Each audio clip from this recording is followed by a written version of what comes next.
ನಮಸ್ಕಾರ ಸ್ನೇಹಿತರೆ, ನಮ್ಮ ನಂಬಿಕೆಗೆ ಸ್ವಾಗತ ಸುಸ್ವಾಗತ. ಸ್ನೇಹಿತರೆ, ಸೌಜನ್ಯಾಳ ಹತ್ಯೆ ಇದೆಯಲ್ಲ, ಅದನ್ನ ಮನುಷ್ಯನಾದ ಯಾರೇ ಆದರೂ ಕ್ಷಮಿಸಲಾರರು. ಆ ಬರ್ಬರ ಕೊಲೆ ನಿಜಕ್ಕೂ ಖಂಡನೀಯ.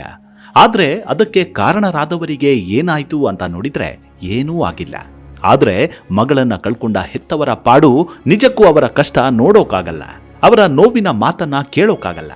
ಸೌಜನ್ಯ ಅತ್ಯಂತ ನತದೃಷ್ಟ ಹುಡುಗಿ. ಅದೆಷ್ಟು ಅಮಾನುಷವಾಗಿ ಸತ್ತಳು ಅಲ್ವಾ. ಕಾಮುಕರು ಎಷ್ಟು ಬರ್ಬರವಾಗಿ ಕೊಂದು ಹಾಕಿದ್ರು ಅನ್ನೋದನ್ನ ಕೇಳಿದ್ರೆ ಮೈ ನಡುಗಿ ಹೋಗುತ್ತೆ. ಸತ್ತು ಇಷ್ಟು ವರ್ಷಗಳಾದರೂ ಈಕೆಯ ಸಾವಿಗೆ ನ್ಯಾಯ ಸಿಗಲೇ ಇಲ್ಲ ಅನ್ನೋದೇ ವಿಪರ್ಯಾಸದ ಸಂಗತಿ. ಆದ್ರೆ ಒಂದು ವಿಷಯ ಏನು ಗೊತ್ತಾ, ಈಕೆ ಸತ್ತ ಮೇಲೆ ಧರ್ಮಸ್ಥಳದಲ್ಲಿ ಇಂತಹ ಕೃತ್ಯಗಳು ಕಡಿಮೆ ಆಗಿವೆ ಅನ್ನೋದು. ಈಕೆ ಸಾಯೋದಕ್ಕೂ ಮೊದಲು ಇಲ್ಲಿ ಅದೆಷ್ಟೋ ಹೆಣಗಳು ಬಿದ್ದಿವೆಯಂತೆ. ಆ ಪ್ರಕರಣಗಳು ಎಲ್ಲವೂ ಅಸಹಜ ಸಾವು ಅನಿಸಿಕೊಂಡು ಫೈಲ್ ಕ್ಲೋಸ್ ಆಗೋಗಿವೆ. ಆದ್ರೆ ಯಾವಾಗ ಈಕೆ ಕೊಲೆಯಾದ್ಲೋ ಅದೆಷ್ಟೋ ಸಾವು ನೋವುಗಳು ಇಲ್ಲಿ ಕಮ್ಮಿಯಾಗಿವೆ ಅಂತಾರೆ. ಹೀಗಿರುವಾಗ ಸೌಜನ್ಯಾಳ ಸಾವಿಗೊಂದು ನ್ಯಾಯ ದೊರಕಿಸಬೇಕು ಅಲ್ವಾ.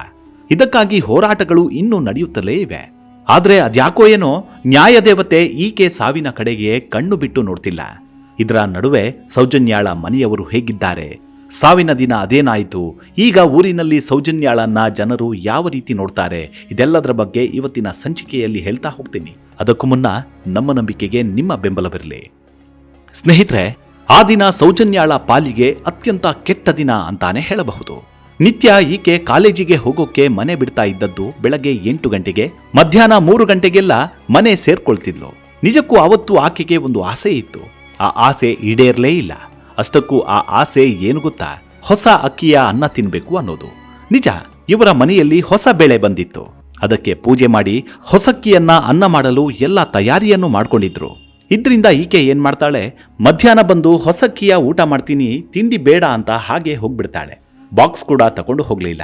ನೋಡಿ ಅದೇನಾಸೆ ಅಂತ. ಆದ್ರೆ ಅದೇನಾಗುತ್ತೆ, ಈಕೆಯ ದುರಾದೃಷ್ಟವೋ ಏನೋ, ಆವತ್ತೇ ಸ್ಪೆಷಲ್ ಕ್ಲಾಸ್ ತಗೊಂಡ್ಬಿಡ್ತಾರೆ. ಮುಗಿಯೋದು ತಡ ಆಗ್ಬಿಡತ್ತೆ. ಫ್ರೆಂಡ್ಸ್ ಏನ್ ಹೇಳ್ತಾರೆ, ನೀನು ಬೆಳಗ್ಗೆನೂ ಏನು ತಿಂದಿಲ್ಲ, ಈಗ್ಲಾದ್ರೂ ಊಟ ಮಾಡು ಅಂತಾರೆ. ಆದ್ರೆ ಇಲ್ಲ, ನಾನು ಮನೆಯಲ್ಲೇ ಹೋಗಿ ತಿಂತೀನಿ ಅಂತ ಹೇಳಿ ಸುಮ್ಮನಾಗ್ತಾಳೆ. ಧರ್ಮಸ್ಥಳಕ್ಕೆ ಬಸ್ನಲ್ಲಿ ಬಂದಿಳಿತಾಳೆ. ಈಕೆ ಬಂದು ಇಳಿದಿದ್ದನ್ನ ಅಲ್ಲಿ ಸುತ್ತಮುತ್ತ ಇರುವ ಅಂಗಡಿಯವರು ನೋಡಿರ್ತಾರೆ. ಸಾಲದಕ್ಕೆ ಆಕೆಯ ಮಾವಂದಿರು ಕೂಡ ಕಂಡಿರ್ತಾರೆ. ಹೀಗಿದ್ದವಳು ಇದ್ದಕ್ಕಿದ್ದಂತೆ ಕಣ್ಮರೆಯಾದ್ಲು ಅಂದ್ರೆ ಏನು ಹೇಳೋದು ಅಲ್ವಾ. ಇತ್ತ ಮನೆಯಲ್ಲಿ ಅಡುಗೆ ಮಾಡಿಕೊಂಡು ಕಾಯ್ತಾ ಇದ್ದ ಹೆತ್ತ ಜೀವಕ್ಕೆ ಏನಾಗ್ಬೇಡ ಹೇಳಿ. ಹುಡುಕಿದ್ರು ಎಲ್ಲರೂ ಸೇರಿ ಹುಡುಕಿದ್ರು, ಪತ್ತೆಯಾಗ್ಲಿಲ್ಲ. ಆದ್ರೆ ಮಾರನೇ ದಿನ ಹೆಣವಾಗಿ ಸಿಕ್ಕಿದ್ಲು. ಆವತ್ತು ಈಕೆಯ ತಾಯಿಯ ಒಡಲಲ್ಲಿ ಹೊತ್ತಿದ್ದ ಬೆಂಕಿ ಇನ್ನೂ ನಂದಿಲ್ಲ, ಇನ್ನೂ ಉರಿಯುತ್ತಲೇ ಇದೆ. ಇದರ ನಡುವೆ ಇದೇ ವರ್ಷದ ಜನವರಿಯಲ್ಲಿ ಈಕೆಯ ಅಪ್ಪನು ನಿಧನರಾಗಿದ್ದಾರೆ. ಮಕ್ಕಳು ಕಣ್ಣೆದುರಲ್ಲೇ ಸತ್ತರೆ ಹೆತ್ತವರ ಸಂಕಟ ಅಷ್ಟಿಷ್ಟಲ್ಲ. ಇದೀಗ ಇವರ ಮನೆಯಲ್ಲಿ ಹೇಗಿದೆ ಗೊತ್ತಾ ಪರಿಸ್ಥಿತಿ. ಇವರು ಅದ್ಯಾವ ದೇವರಿಗೆ ಕೈ ಮುಗಿತಾರೋ ಏನೋ, ಆದ್ರೆ ಮನೆಯಲ್ಲಿ ಮಾತ್ರ ಈಕೆಗೆ ದೇವರ ಸ್ಥಾನವನ್ನೇ ಕೊಟ್ಟು ಬಿಟ್ಟಿದ್ದಾರೆ. ನಿಜ, ಸತ್ತವರು ದೇವರ ಸಮಾನ ಅಂತಾರೆ. ಅದೇ ರೀತಿ ಇವರ ಮನೆಯಲ್ಲಿ ಈಕೆಯನ್ನ ದೇವರಂತೆ ಪೂಜೆ ಮಾಡ್ತಾರೆ. ಸೌಜನ್ಯಾಳ ಫೋಟೋವನ್ನೇ ದೇವರ ಫೋಟೋ ರೀತಿ ಮಾಡಿಸಿ ಪೂಜೆ ಮಾಡ್ತಾರೆ. ಆದ್ರೆ ಯಾರಾದ್ರೂ ಬಂದು ಸೌಜನ್ಯಾಳ ನೆನಪು ಮಾಡಿದ್ರೆ ಸಾಕು, ಇವರು ಕಣ್ಣೀರಲ್ಲಿ ಕೈ ತೊಳೆದು ಬಿಡ್ತಾರೆ. ಸೌಜನ್ಯಾಳ ಅಪ್ಪ ಅಮ್ಮನಿಗೆ ಒಟ್ಟು 5 ಜನ ಮಕ್ಕಳು, 1 ಗಂಡು 4 ಹೆಣ್ಣು ಮಕ್ಕಳು. ಎರಡನೆಯವಳು ಈ ಸೌಜನ್ಯ. 5 ಮಕ್ಕಳನ್ನು ಇವರು ಕೈನ 5 ಬೆರಳುಗಳಂತೆ ನೋಡ್ತಿದ್ರು. ಇವರು ಅಷ್ಟೇ, 5 ಬೆರಳುಗಳನ್ನ ಮಡಚಿದ್ರೆ 1 ಮುಷ್ಟಿಯಾಗುತ್ತೋ ಹಾಗಿದ್ರು. ಆದ್ರೆ ಈಗ ಅದರಲ್ಲಿ 1 ಬೆರಳು ಇಲ್ಲದಂತಾಗಿದೆ. ಮತ್ತೊಂದು ವಿಚಾರ ಏನ್ ಗೊತ್ತಾ, ಸೌಜನ್ಯ ತೀರ್ಪು ಹೊರಬಂತಲ್ಲ ನೋಡಿ, ಆಗ ಆಗಿದ್ದೇನು, ಎಲ್ಲೋ ಒಂದಷ್ಟು ಜನ ಮಾತ್ರ ಕೂಗು ಎಬ್ಬಿಸಿದ್ದನ್ನ ಬಿಟ್ರೆ ಬಹುತೇಕರು ಸೈಲೆಂಟ್ ಆಗಿಬಿಟ್ರು. ಯಾವುದೋ ರಾಜ್ಯದಲ್ಲಿ ಯಾವುದೋ ಹೆಣ್ಣು ಮಗಳಿಗೆ ಅನ್ಯಾಯವಾದ್ರೆ ಇಲ್ಲಿ ಪ್ರತಿಭಟನೆ ಮಾಡುವ ಅದೆಷ್ಟೋ ಮಹಿಳಾ ಸಂಘಟನೆಗಳು ಕೂಡ ಇವತ್ತಿಗೂ ಜೋರಾಗಿ ಮಾತನಾಡ್ತಿಲ್ಲ. ಅಲ್ಲೊಬ್ರು ಇಲ್ಲೊಬ್ರು ಅಷ್ಟೇ ಮಾತನಾಡ್ತಿದ್ದಾರೆ, ಉಳಿದವರು ಯಾಕೋ ಸುಮ್ಮನಾಗಿದ್ದಾರೆ. ಇನ್ನು ಸೌಜನ್ಯಾಳ ಕೊಲೆ ಬಳಿಕವೂ ಆ ಮಂದಿ ಇವರಿಗೆ ತೊಂದರೆ ಕೊಡೋದನ್ನ ಬಿಡ್ಲಿಲ್ವಂತೆ. ಅದು ಏನಂದ್ರೆ, ನೇತ್ರಾವತಿ ದಡದಲ್ಲಿ ಸೌಜನ್ಯಾಳ ತಾತನ ಅಂಗಡಿ ಇತ್ತು.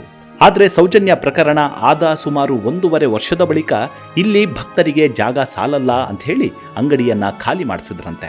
ಇನ್ನು ಸೌಜನ್ಯ ಸತ್ತ ಮೇಲೆ ಧರ್ಮಸ್ಥಳದಲ್ಲಿ ಏನೆಲ್ಲ ಬದಲಾವಣೆಗಳು ಆಗಿವೆ ಗೊತ್ತಾ. ಮೊದಲು ಸಾಕಷ್ಟು ಹೆಣ್ಣು ಮಕ್ಕಳು ತಾವೇ ನಡೆದುಕೊಂಡು ಶಾಲಾ ಕಾಲೇಜಿಗೆ ಹೋಗ್ತಿದ್ರು. ಆದ್ರೆ ಈಗ ಸಾಕಷ್ಟು ಪೋಷಕರು ಹೆದರಿಕೊಂಡು ತಮ್ಮ ಹೆಣ್ಣು ಮಕ್ಕಳನ್ನ ಶಾಲಾ ಕಾಲೇಜಿಗೆ ತಾವೇ ಬಿಟ್ಟು ಬರ್ತಿದ್ದಾರಂತೆ, ಜೊತೆಯಲ್ಲೇ ಕರ್ಕೊಂಡು ಬರ್ತಾರಂತೆ. ಆದ್ರೆ ಒಂದು ವಿಪರ್ಯಾಸದ ಸಂಗತಿ ಒಂದನ್ನು ಹೇಳ್ತೀನಿ. ಅದೇನಂದ್ರೆ ಸೌಜನ್ಯ ಪ್ರಕರಣಕ್ಕೂ ಮೊದಲು ಅನೇಕರು ಇವರ ಮನೆಗೆ ಬರ್ತಾ ಇದ್ರಂತೆ. ಆದ್ರೆ ಸೌಜನ್ಯ ಹತ್ಯೆಯ ಬಳಿಕ ಸಾಕಷ್ಟು ಜನರು ಬರೋದನ್ನೇ ಬಿಟ್ಟಿದ್ದಾರೆ ಅಂತಾರೆ ಸೌಜನ್ಯಾಳ ತಾಯಿ. ಯಾರಾದ್ರೂ ಬಂದ್ರೆ ಅವರು ಹೊರಗಿನವರು ಮಾತ್ರವಂತೆ, ಅದರಲ್ಲೂ ಹೋರಾಟಗಾರರು, ಚಿಂತಕರು ಹೀಗೆ. ಆದ್ರೆ ನೆಂಟರಿಷ್ಟರು ಬರೋದು ತುಂಬಾ ವಿರಳ. ಇಲ್ಲಿ ಇವರೊಬ್ಬರ ಕಥೆಯಲ್ಲ, ಇಲ್ಲಿ ಯಾರಾದ್ರೂ ಅಲ್ಲಿ ಕುಳಿತಿದ್ದಾರಲ್ಲ ನೋಡಿ, ಅವರ ಕೆಂಗಣ್ಣಿಗೆ ಬಿದ್ರೆ ಮುಗ್ದೇ ಹೋಯ್ತು. ಅಂಥವರ ಮನೆಗೆ ಯಾರೂ ಹೆಚ್ಚಾಗಿ ಹೋಗಲ್ವಂತೆ. ಅದು ಒಂಥರ ಬಹಿಷ್ಕಾರ. ಅದನ್ನೇ ಸೌಜನ್ಯ ಮನೆಯವರು ಅನುಭವಿಸ್ತಾ ಇದ್ದಾರಂತೆ. ನಾವು ಮೊದಲೇ ಹೇಳಿದ್ವಲ್ಲ, ಅದೇ ರೀತಿ ಮನೆಯಲ್ಲಿ ಸೌಜನ್ಯಾಳನ್ನ ದೇವರಂತೆ ನೋಡ್ತಿದ್ದಾರೆ. ಹಾಗೆ ಜಮೀನಿನಲ್ಲಿ ಈಕೆಗೊಂದು ಗುಡಿಯನ್ನು ಕಟ್ಟೋಕೆ ಮುಂದಾಗಿದ್ದಾರೆ. ಆಕೆ ಸಾವಿಗೆ ನ್ಯಾಯ ಸಿಕ್ಕ ಕೂಡಲೇ ಗುಡಿ ಕಟ್ತಾರಂತೆ. ಇದರ ಜೊತೆ ಸೌಜನ್ಯ ಪರ ಹೋರಾಟಗಾರರು ಏನ್ ಮಾಡಿದ್ದಾರೆ ಅಂದ್ರೆ, ಸೌಜನ್ಯಾಳ ಅಂತ್ಯಕ್ರಿಯೆ ಮಾಡಿದ ಜಾಗದಲ್ಲಿ ಹುಟ್ಟಿದ ಹಬ್ಬದಂದು ಈಕೆಯ ಮೂರ್ತಿ ಪ್ರತಿಷ್ಠಾಪನೆಯನ್ನು ಮಾಡಿದ್ದಾರೆ. ಇದಕ್ಕೆ ಮನೆಯವರು ನಿತ್ಯ ಪೂಜೆ, ಅಭಿಷೇಕವನ್ನ ಮಾಡ್ತಾ ಬಂದಿದ್ದಾರೆ. ಇದು ಯಾವ ಮಟ್ಟಕ್ಕೆ ಹೋಗಿದೆ ಅಂದ್ರೆ, ರಾಜ್ಯದ ವಿವಿಧ ಕಡೆಗಳಿಂದ ಬರುವ ಜನರು ಇಲ್ಲಿ ಸೌಜನ್ಯ ಮೂರ್ತಿಗೆ ಪೂಜೆ ಮಾಡಿ ಹೋಗ್ತಿದ್ದಾರಂತೆ. ಎಷ್ಟೋ ಜನರು ಇಲ್ಲಿಗೆ ಬಂದು ಹರಕೆಯನ್ನು ಹೊತ್ತು ಹೋಗ್ತಿದ್ದಾರಂತೆ. ಅಲ್ಲದೆ ತಾವಂದುಕೊಂಡಿದ್ದು ನೆರವೇರಿದ್ರೆ ಇಲ್ಲಿ ಕಾಣಿಕೆಗಳನ್ನು ಅರ್ಪಿಸ್ತಿದ್ದಾರಂತೆ. ಇನ್ನೊಂದು ವಿಚಾರ ಹೇಳಬೇಕಂದ್ರೆ, ಸೌಜನ್ಯಾಳ ಒಬ್ಬಳು ಸಹೋದರಿಗೆ ಮದುವೆಯಾಗಿ ಒಂದು ಮಗುವೂ ಇದೆ. ಇಲ್ಲಿ ಒಂದನ್ನ ಯೋಚನೆ ಮಾಡಿ, ಬೇರೆ ಯಾರಾದ್ರೂ ಆಗಿದ್ರೆ, ಅಯ್ಯೋ ಇವರ ಮನೆಯಲ್ಲಿ ಹೀಗಾಗಿದೆ, ಕೋರ್ಟು ಕಚೇರಿ ಅಂತ ಅವರು ಅಲ್ಲಲ್ಲಿ ಅಲಿತಿದ್ದಾರೆ, ಸಾಲದಕ್ಕೆ ಈ ಮನೆಯವರು ಅವರನ್ನ ಎದುರು ಹಾಕೊಂಡಿದ್ದಾರೆ, ಅಂಥವರ ಮನೆಯಲ್ಲಿ ಹೇಗಪ್ಪ ಮದುವೆ ಮಾಡ್ಕೊಳ್ಳೋದು ಅನ್ನೋ ಮನೋಭಾವ ಇರುತ್ತೆ. ಆದರೆ ಇದ್ಯಾವುದನ್ನು ಲೆಕ್ಕಿಸದೆ ಒಬ್ಬ ಪುಣ್ಯಾತ್ಮ ಸೌಜನ್ಯಾಳ ಸಹೋದರಿಯ ಕೈ ಹಿಡಿದಿದ್ದಾರೆ. ಇವರ ಸಂಸಾರಕ್ಕೆ ಸಾಕ್ಷಿಯಾಗಿ ಒಂದು ಪುಟ್ಟ ಮಗು ಕೂಡ ಇದೆ. ಇನ್ನು ನಾವಿಲ್ಲಿ ಸೌಜನ್ಯಾಳ ತಾಯಿಯ ಧೈರ್ಯವನ್ನ ಮೆಚ್ಚಲೇಬೇಕು. ಮಗಳಿಗೆ ಆದ ಅನ್ಯಾಯಕ್ಕೆ ನ್ಯಾಯ ಒದಗಿಸಲೇಬೇಕು ಅಂತ ಪಣ ತೊಟ್ಟು ನಿಂತಿದ್ದಾರೆ. ಇದರ ನಡುವೆ ಇವರಿಗೆ ಕೆಟ್ಟದಾಗಿ ಮಾತನಾಡೋರು ಕೂಡ ಇದ್ದಾರೆ. ಅವರಿವರ ಜೊತೆ ಸಂಬಂಧವನ್ನ ಕಲ್ಪಿಸಿ ಮಾತನಾಡಿದವರು ಇದ್ದಾರೆ. ಆದರೆ ಇದ್ಯಾವುದಕ್ಕೂ ಇವರು ತಲೆ ಕೆಡಿಸಿಕೊಂಡಿಲ್ಲ. ಇನ್ನು ಇವರನ್ನ ಹುಚ್ಚಿ ಪಟ್ಟ ಕಟ್ಟಿ ಆಸ್ಪತ್ರೆಗೆ ಸೇರಿಸಿದ್ದೂ ಇದೆ. ಆದ್ರೆ ಇವರಿಗೆ ಏನೂ ಆಗಿಲ್ಲ ಅನ್ನೋದು ವೈದ್ಯರಿಗೆ ಪರೀಕ್ಷೆಗಳಿಂದ ಗೊತ್ತಾಯ್ತು. ಇವರು ಕೂಡ ತಮಗೆ ಏನೂ ಆಗಿಲ್ಲ ಅಂತ ಡಾಕ್ಟರ್ ಬಳಿ ಹೇಳ್ಕೊಂಡ್ರು. ಇದರಿಂದ ಇವರನ್ನ ಆಸ್ಪತ್ರೆಯಿಂದ ಬಿಡುಗಡೆಗೊಳಿಸಿದ್ರು. ಆದ್ರೆ ಯಾರು ಏನೇ ಹೇಳಲಿ, ನಾನು ಮಾತ್ರ ನನ್ನ ಮಗಳ ಸಾವಿಗೆ ನ್ಯಾಯ ಸಿಗುವವರೆಗೂ ಸುಮ್ಮನಾಗಲ್ಲ ಅಂತ ನಿಂತಿದ್ದಾರೆ. ಇದರ ನಡುವೆ ನಿಮಗೊಂದು ವಿಚಾರವನ್ನ ಹೇಳಲೇಬೇಕು. ಅದೇನಂದ್ರೆ, ಸೌಜನ್ಯಾಳ ಮನೆಯವರು ಪಾಪ 50 ಲಕ್ಷ ರೂಪಾಯಿ ಸಾಲ ಮಾಡಿ ಒಂದು ಮನೆಯನ್ನ ಕಟ್ಟಿದ್ದಾರೆ. ಆದ್ರೆ ಕೆಲವರು ಹೇಳಿದ್ದು ಏನು ಗೊತ್ತಾ, ಇವರು ಸೌಜನ್ಯಾಳ ಹೆಸರಲ್ಲಿ ಖಾತೆ ತೆರೆದು ಅದರಿಂದ ಬಂದ ಹಣದಲ್ಲಿ ಮನೆ ಕಟ್ಟಿದ್ದಾರೆ ಅಂತ. ಆದ್ರೆ ಅವರ ಕಷ್ಟ ಅವರಿಗೆ ಗೊತ್ತು. ಇನ್ನು ಈ ರೀತಿ ಹೇಳಿದ ಕೆಲವರಿಗೆ ಸೌಜನ್ಯಾಳ ತಾಯಿ ತಕ್ಕ ದಾಖಲೆಯನ್ನ ತೋರಿಸಿ ಬಾಯಿ ಮುಚ್ಚಿಸಿದ್ದಾರೆ. ಈಗ ಇವರು ಇಂಥದ್ದೊಂದು ಚಂದದ ಮನೆ ಕಟ್ಟಿದ್ದಾರೆ ಅನ್ನೋದೇನೋ ಸರಿ, ಆದ್ರೆ ಇವರನ್ನ ಒಂದು ನೋವು ಕಾಡ್ತಿದೆ. ಸೌಜನ್ಯ ಬದುಕಿದ್ದಾಗ ಪಾಪ ಮುರುಕು ಮನೆ ಇತ್ತು, ಅಲ್ಲೇ ಖುಷಿಯಾಗಿ ಓಡಾಡ್ಕೊಂಡಿದ್ಲು. ಆದ್ರೆ ಈಗ ಹೊಸ ಮನೆ ಕಟ್ಟಿದ್ದಾರೆ. ಆದ್ರೆ ಇಲ್ಲಿ ಸೌಜನ್ಯಾಳ ಒಂದು ನಗೆ ಇಲ್ಲ, ಒಂದೇ ಒಂದು ಹೆಜ್ಜೆ ಸಪ್ಪಳ ಇಲ್ಲ. ಇಲ್ಲಿರೋದು ಕೇವಲ ಈಕೆಯ ಫೋಟೋ ಮಾತ್ರ, ಇವಳು ಬಳಸ್ತಿದ್ದ ವಸ್ತುಗಳಷ್ಟೇ. ಇದೆಲ್ಲ ನೆನಪಾದ್ರೆ ಈಕೆಯ ತಾಯಿ ಕೊರಗ್ತಾರೆ. ಮಗಳಿಗಾದ ನೋವನ್ನ ನೆನೆದು ಕಣ್ಣೀರು ಹಾಕ್ತಾ ಕೂರ್ತಾರೆ. ಇವರಲ್ಲಿರುವ ಮತ್ತೊಂದು ನೋವಂದ್ರೆ, ಇವರು ನ್ಯಾಯ ಕೊಡಿಸಿ ಅಂತ ಅದೆಷ್ಟೋ ರಾಜಕಾರಣಿಗಳ ಮನೆಗಳಿಗೆ ತಿರುಗಿದ್ದಾರೆ. ಮುಖ್ಯಮಂತ್ರಿಗಳನ್ನ ಕಂಡು ಗೋಳಾಡಿದ್ದಾರೆ. ಸ್ವಾಮೀಜಿಗಳ ಬಳಿ ಹೋಗಿ ಕೇಳ್ಕೊಂಡಿದ್ದಾರೆ. ಆದರೆ ಯಾರಿಂದಲೂ ನ್ಯಾಯ ಸಿಕ್ಕಿಲ್ವಂತೆ. ಇದೀಗ ಇವರು ಮಗಳ ಕೇಸ್ ಬಗ್ಗೆ ಸುಪ್ರೀಂ ಕೋರ್ಟ್ಗೆ ಹೋಗೋ ತಯಾರಿಯನ್ನ ಮಾಡ್ಕೊಂಡಿದ್ದಾರೆ. ಇವರಿಗೆ ಆಗದವರು ಏನೆಲ್ಲ ಹೇಳ್ತಾರೆ, ಇವರನ್ನ ತುಚ್ಛೀಕರಿಸಿ ಮಾತನಾಡ್ತಾರೆ. ಆದ್ರೆ ಇವರ ಕಷ್ಟ ಇವರಿಗೆ ಗೊತ್ತಷ್ಟೇ.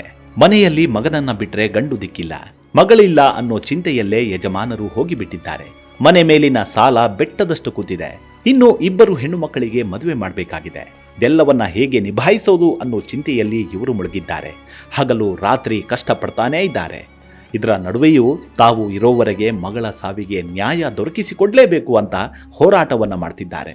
ಇವರ ಆ ಆಸೆ ಈಗಲಾದರೂ ಕೈಗೂಡ್ಲಿ, ಅಷ್ಟನ್ನ ಮಾತ್ರ ಇಲ್ಲಿ ಹೇಳಬಹುದಷ್ಟೇ. ಮುಂದಿನ ಸಂಚಿಕೆಯಲ್ಲಿ ಮತ್ತೆ ಸಿಗೋಣ. ಅಲ್ಲಿವರೆಗೂ ನಿಮ್ಮ ಆರೋಗ್ಯದ ಕಡೆ ಗಮನವಿರಲಿ. Take care. ನಮಸ್ಕಾರ.